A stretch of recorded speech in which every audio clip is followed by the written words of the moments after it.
Hello friends, welcome back to the channel. Hope you are fine and these videos are helpful during your preparation. We have already finished two parts. We have completed up to Protista. We have discussed the four divisions in Protista. If you missed, do watch them. Uh, and for notes, link is in description box. Do check once. आज हम discuss करेंगे the diversity in kingdom fungi and algae. तो video last तक ज़रूर देखें ताकि कोई भी प्रॉब्लम अगर आपको आई हो प्रीवियस वीडियोस में या आने वाली हो अगली वीडियोस में तो आप बिल्कुल भी संकोच ना करें। Do share your views in comment section ताकि जब ये फाइनल रिवीजन इसका दूंगा इस कंप्लीट चैप्टर का तो उसमें उन पॉइंट्स को मैं कवर कर सकता हूँ। तो ये वीडियो आज ज़रूर लास्ट तक देखिए और जिन्होंने चैनल को सब्सक्राइब नहीं किया है आप ज़रूर कर लें ताकि ये वीडियोस आपको नॉन स्टॉप मिलती रहें। तो चलिए शुरू करते हैं diversity in living world part 3 fungi से। फंजाई जैसे मैंने जो आर.एच. विटेकर की जो 5 किंगडम क्लासिफिकेशन थी उसमें जो फंजाई का पोर्शन था इसमें क्या बताया गया था, ये यूकैरियोट्स हैं, multi cellular loose tissue possible हैं। तो आज हम यही इसी के बारे में ब्रॉड वे में डिस्कस करेंगे कि फंजाई क्या है। Multi cellular, mostly multi cellular हैं। इसमें आपको एक्सेप्शन एक मिल सकता है, यीस्ट। यीस्ट क्या है, यूनिसेलुलर है। तो यीस्ट के बारे में मैं आपको अच्छे से बताऊंगा पर अभी ब्रीफ डिस्क्रिप्शन में आपको दे देता हूं किंगडम फंजाई की। तो किंगडम फंजाई के बारे में ये है कि मल्टी सेलुलर हैं, सेप्रोफाइटिक हैं, पैरासाइटिक्स हैं और हेट्रोट्रॉपिक हैं। नेक्स्ट फिलामेंटस होते हैं, थ्रेड लाइक हैं जो स्ट्रक्चर कहते हैं हाइफी, और ज़्यादा हाइफी के ही नेटवर्क को क्या कहेंगे, माइसीलियम। अब माइसीलियम क्या हो सकती है, न्यूक्लिएटेड हो सकती है और एक मल्टी न्यूक्लिएटेड हो सकती है। तो इसी को कोएंसाइटिक कहा गया है। नेक्स्ट अगर हम बात करें इनके बॉडी ऑर्गेनाइजेशन की तो सेल वॉल किससे बनी होती है। नॉर्मली हमने सेल वॉल किससे देखी थी, सेलुलोज से, जो कि प्लांट्स में हम पढ़ने वाले हैं। पर इनकी सेल वॉल किससे बनी है, काइटिन से। काइटिन और पॉलीसेकेराइड। पॉलीसेकेराइड हमें किस में मिला था, मोनेरा में, बैक्टीरिया में भी हमें पॉलीसेकेराइड मिला था और इस फंजाई में काइटिन के साथ पॉलीसेकेराइड भी है। नेक्स्ट अगर हम बात करें कि इनके एसोसिएशन, तो अगर फंजाई की एसोसिएशन हम एल्गे के साथ देखें तो वो क्या बनाते हैं, सिम्बायोटिक रिलेशनशिप से लाइकेन। नेक्स्ट अगर हायर प्लांट से देखा जाए तो माइकोराइजा। ये आपको जिम्नोस्पर्म्स में अच्छे से मैं आपको बताऊंगा पर अभी ब्रीफ डिस्क्रिप्शन में आप यही जान सकते हैं कि विथ हायर प्लांट्स ये माइकोराइजा शो करते हैं और नेक्स्ट अगर एल्गी के साथ ये हैं तो ये लाइकेन शो करेंगे। दोनों में क्या है, सिम्बायोटिक रिलेशनशिप है, म्यूचुअलिज्म है। नेक्स्ट रिप्रोडक्शन की अगर मैं बात करूँ तो इसमें तीनों टाइप के रिप्रोडक्शन पॉसिबल हैं। वेजिटेटिव है, एसेक्सुअल है और सेक्सुअल भी है। वेजिटेटिव में क्या क्या है वो हम देखें तो एक फ्रेगमेंटेशन है, फिशन है और बडिंग है। नेक्स्ट अगर हम एसेक्सुअल मेथड की बात करें तो इसमें मिलेंगे हमें स्पोर्स के थ्रू ये एसेक्सुअल मेथड रिप्रोडक्शन करते हैं जिसमें कॉनिडिया स्पोर्स हैं, जू स्पोर्स हैं, ए प्लानो स्पोर्स हैं। नेक्स्ट अगर सेक्सुअल की बात करें तो ओ स्पोर्स हैं जिसमें दो स्पेशल कैरेक्टरिस्टिक्स के जिसके अकॉर्डिंगली डिवीज़न भी है कि एक एस्कोस्पोर्स हुआ, एक बेसिडियोस्पोर हुआ, जिसके अकॉर्डिंगली डिवाइड किया गया है एस्कोमाइसिटीज़ और बेसिडियोमाइसिटीज़ में। तो ऐसे ही फर्दर डिवीजन्स हैं। नेक्स्ट मैं अगर आपको बताऊं कि कैसे प्लाज्मोगेमी, कैरियोगेमी और मियोसिस होता है तो प्लाज्मोगेमी के लिए मैं आपको बताऊं, प्लाज्मोगेमी में फ्यूज़न ऑफ साइटोप्लाज्म में होता है। जो चीज़ साइटोप्लाज्म में है वो क्या होती है, मिक्स होती है।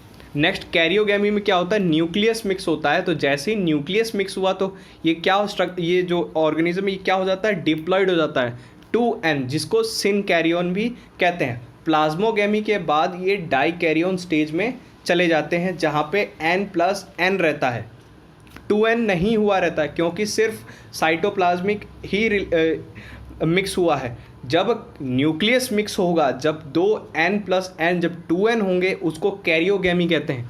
तो कैरियोगेमी जैसे ही हुई तो ये हो गया 2n। 2n के बाद जैसे ही मियोसिस हुआ ये फर्दर डिवाइड हो गया n। जो हमने सेल बायोलॉजी में अच्छे से पढ़ेंगे कि मियोसिस और माइटोसिस में क्या क्या फ़र्क है और दोनों की प्रोसेसेस कैसी हैं। पर यहाँ पे मैं आपको यही बताऊंगा कि प्लाज्मोगेमी के बाद कैरियोगेमी हुई, कैरियोगेमी से डिप्लॉइड फेस आया। पर जैसा कि आप जानते हैं फंजाई हैप्लॉइड है, तो इसने तुरंत मियोटिक डिवीजन लिया जिससे मियोसिस से ये डिवाइड हुआ फर्दर 4 टेट्रेड में चाहे 4 स्पोर्स में। नेक्स्ट अगर हम डिवीजन्स की बात करें फंजाई में तो सबसे पहला आएगा आपके पास फाइकोमाइसिटीज। फाइकोमाइसिटीज के बारे में जनरल ओवरव्यू में अगर आपको दूं तो ये मोस्टली मॉइस्ट और डैम्प प्लेसेस में मिलेंगे। ऑब्लिगेट पैरासाइट्स होते हैं, इनके पास खुद फूड बनाने की क्षमता नहीं होती, तो ये मेनली ऑब्लिगेट पैरासाइट हैं। एसेप्टेट है इनकी माइसीलियम और मल्टी न्यूक्लिएटेड है। नेक्स्ट अगर इनकी रिप्रोडक्शन की बात की जाए, देखिए मैंने इस पूरे वीडियो में हर एक पार्ट की पर्टिकुलर एग्जांपल्स के साथ, पर्टिकुलर उनके रिप्रोडक्शन के साथ, पर्टिकुलर उनके मोड ऑफ न्यूट्रिशन के साथ बनाई है जिससे आपको समझने में आसानी होगी, इसलिए वीडियो लास्ट तक ज़रूर देखें। नेक्स्ट ये अगर हम बात करें एसेक्सुअल मोड की तो इसमें आ जाते हैं जूस्पोर्स, कॉनिडिया और एप्लानोस्पोर्स। नेक्स्ट इसमें जो सबसे इम्पॉर्टेंट जो एक एग्जांपल है वो है एल्बिगो कैंडिडा, जो एक पैरासाइट है जो डिजीज़ करते हैं वाइट रस्ट मस्टर्ड। तो इससे काफ़ी सारे क्वेश्चंस बन सकते हैं कि वो कौन सा पैरासाइटिक फंजाई है जो मस्टर्ड में वाइट रस्ट करता है, तो आपको एग्जांपल बताया जा सकता है। नेक्स्ट अगर आपसे एक क्वेश्चन पूछा जा सकता है कि एल्बिगो जो पैरासाइट है वाइट रस्ट जो मस्टर्ड में करता है वो किस डिवीज़न में आता है, तो वो फाइकोमाइसिटीज़ में हो गया।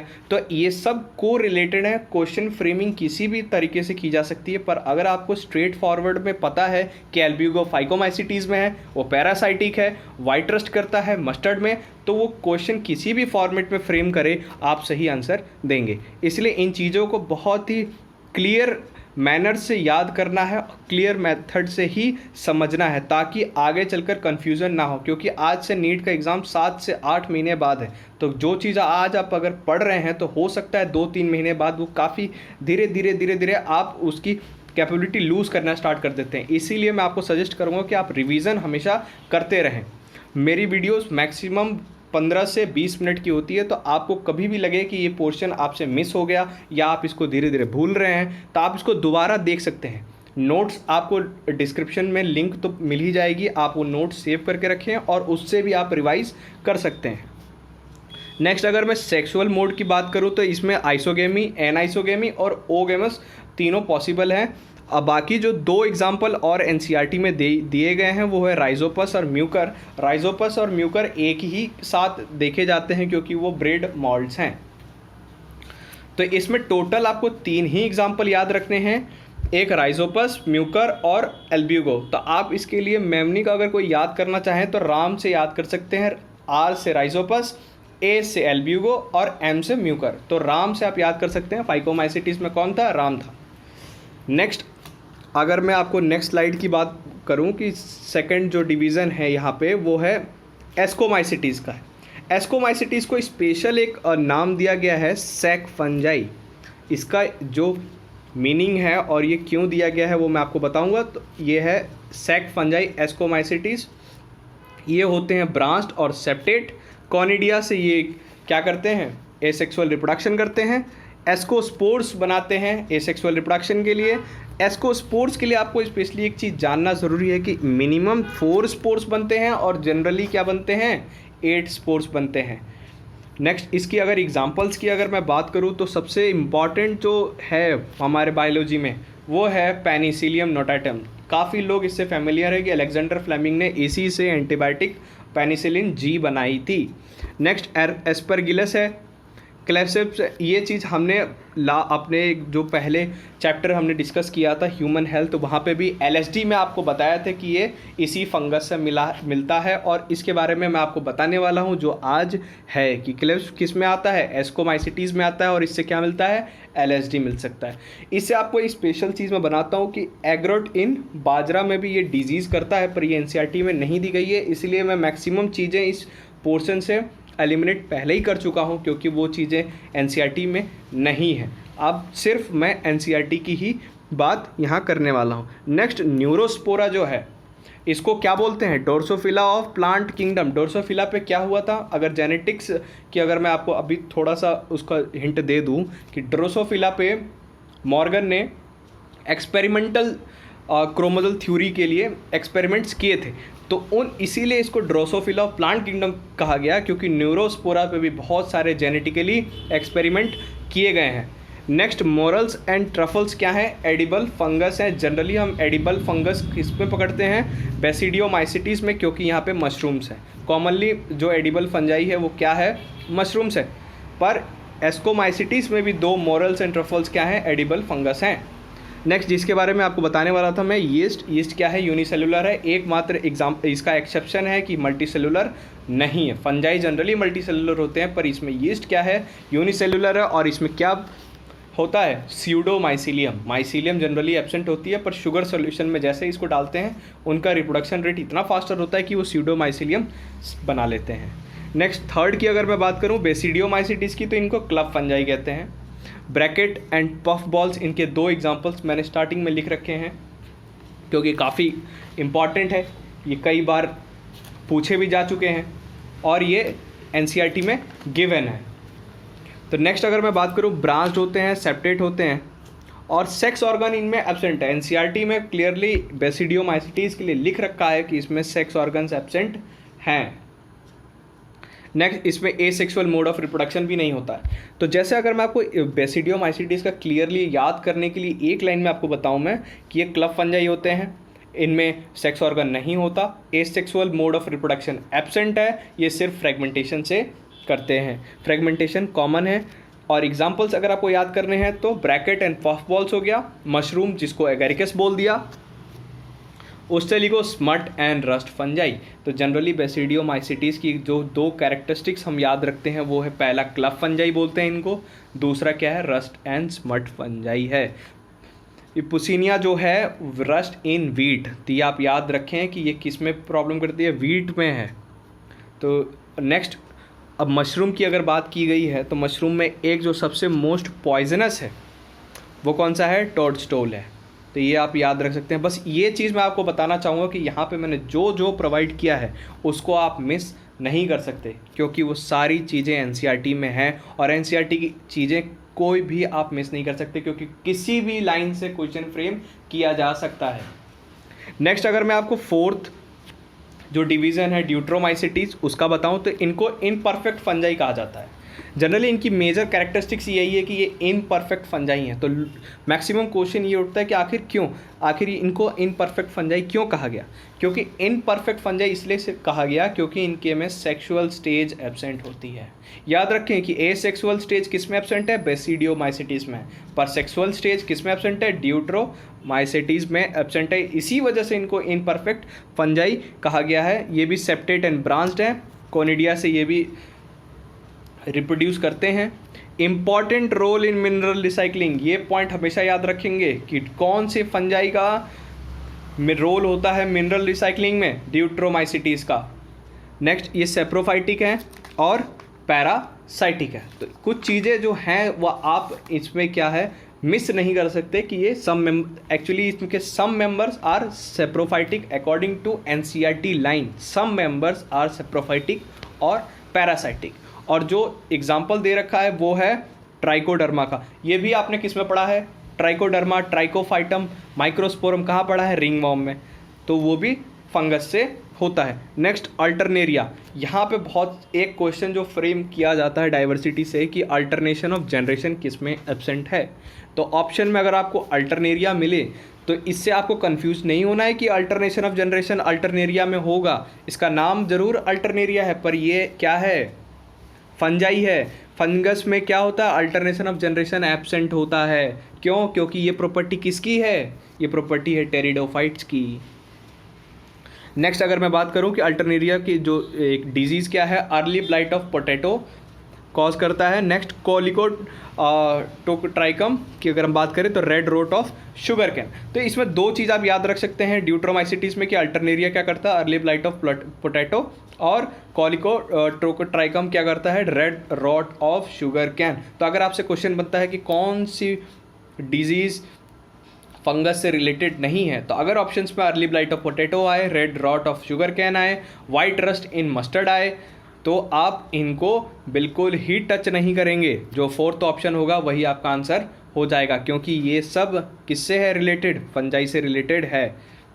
नेक्स्ट जो किंगडम प्लांटाई की है, अगर आप चाहें तो इसकी मैं क्वेश्चन फ्रेमिंग भी आपको बता सकता हूँ नेक्स्ट वीडियो में। तो आप मुझे ज़रूर कमेंट सेक्शन में लिख के भेजें कि क्वेश्चंस क्या प्रैक्टिस आप करना चाहते हैं। मैं आपको कई सारे क्वेश्चंस ऐसे हैं जो काफ़ी कॉन्ट्राडिक्टरी है, जिस पे काफ़ी सारे डिबेट हो चुके हैं पहले भी। तो आप ज़रूर अपने व्यू कमेंट सेक्शन में लिखें, और वीडियो अगर आपको पसंद आई है तो आप ज़रूर लाइक करें और सब्सक्राइब तो करना बिल्कुल ना भूलें। नेक्स्ट अगर हम बात करें प्लांटाई से पहले मैं आपको एक चीज़ बताना चाहूँगा। जो प्लाज्मोगेमी और कैरियोगेमी की मैंने बात की थी, अगर आपको अभी भी डाउट है तो इसीलिए मैं एनसीईआरटी के कुछ स्नैप्स लेकर आया हूँ कि प्लाज्मोगेमी आप क्लियर कर लें कि फ्यूज़न ऑफ प्रोटोप्लाज्म होती है, fusion of protoplasm between two motile और नॉन मोटाइल गैमेट। जब दो गैमेट आपस में फ्यूज़ होते हैं तो उनके अंदर का जो प्रोटोप्लाज्म होता है उसके फ्यूज़न को प्लाज्मोगेमी कही गई। नेक्स्ट जब टू न्यूक्लियस फ्यूज़ करते हैं उसको कैरियोगेमी कही। इसीलिए प्लाज्मोगेमी के बाद भी वो डिप्लॉयड नहीं होता, पर कैरियोगेमी के बाद वो डिप्लॉयड हो जाता है, क्योंकि न्यूक्लियस मिक्स हो गए, वो 2n स्टेज में पहुंच गया, उसी को सिन कहा गया। Next meiosis in zygote resulting in haploid spore. तो जैसे ही डिप्लॉयड स्टेज आती है तुरंत उसमें क्या होता है, मियोसिस होता है। पर इसमें भी काफ़ी सारे डिफरेंस है कि किसमें और तुरंत कैरियोगेमी के बाद मियोसिस फॉलो हो जाता है, किसी किसी में डाइकैरियन स्टेज भी आती है। तो नेक्स्ट अगर आपको एनसीईआरटी की लाइन से मैं ले चलूँ तो however in other fungi ascomycetes and basidiomycetes and intervening dikaryotic stage present होती है। फाइकोमाइसिटीज़ में नहीं होती, पर एस्कोमाइसिटीज़ और बेसिडियोमाइसिटीज़ में एक डाइकैरियोटिक स्टेज प्रेजेंट रहती है। इसी कंडीशन को डाइकैरियन कहते हैं। डाइकैरियन कब आता है, प्लाज्मोगेमी के बाद आता है। इसी को डाइकैरियो फेज ऑफ फंगस कहते हैं। Later the parental nuclei fuse and cell becomes diploid. तो जैसे ही कैरियोगेमी हुई सेल हो गया डिप्लॉयड, उसके बाद हुआ मियोसिस, अब मियोसिस से फिर हैप्लॉइड स्पोर्स बन गए। नेक्स्ट एक और स्लाइड में आपको एग्जांपल्स में दिखा दूं, म्यूकर, एस्परगिलस और एगेरिकस। तो जो ये है सी, ये है एगेरिकस, और ये जो ए है, ए का हमने हमारा क्या है, म्यूकर है। तो म्यूकर ये एनसीईआरटी के कई बार डायग्राम्स भी आ सकते हैं, पर जनरली इतना आया नहीं है, पर आ सकते हैं। जिस तरह का पैटर्न चल रहा है कि एनसीईआरटी ही फॉलो की जा रही है, तो उसमें ये भी आने के चांसेस बिल्कुल बनते हैं।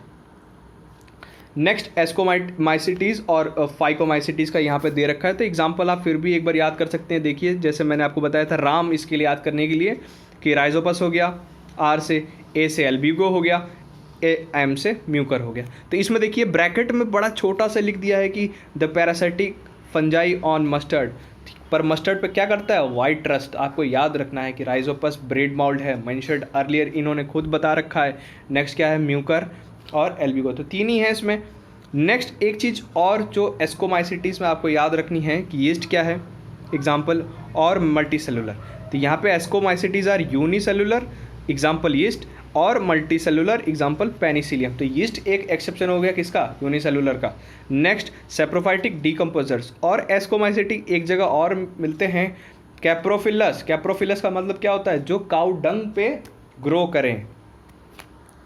नेक्स्ट अगर मैं आपको बात करूं, हमारा जो है नेक्स्ट किंगडम कौन सा है, प्लांटाई। तो प्लांटाई किंगडम की अगर मैं बात करूं आपसे, तो इनकी इवोल्यूशनरी जो रिलेशनशिप है कि कैसे इवोल्यूशन हुआ, तो सबसे पहले थैलोफाइटा आए थे, उसके बाद ब्रायोफाइट्स, फिर टेरिडोफाइट, फिर जिम्नोस्पर्म्स, जिम्नोस्पर्म के बाद एंजियोस्पर्म। एंजियोस्पर्म में भी आपको काफ़ी सारे मिलेंगे कि कौन पहले डाइकॉट आया कि पहले मोनोकॉट आया, उसके बारे में हम अच्छे से आपके साथ डिस्कस करेंगे। तो अगर हम प्लांटाई किंगडम की बात करें तो सबसे पहले स्टार्ट करते हैं थैलोफाइटा से, जिनका थैलोफाइटा नाम से ही आपको पता चल रहा है कि एल्गी की बॉडी कैसी होती है, थैलॉइड होती है, ऑटोट्रॉपिक हैं, ये एक्वेटिक होते हैं।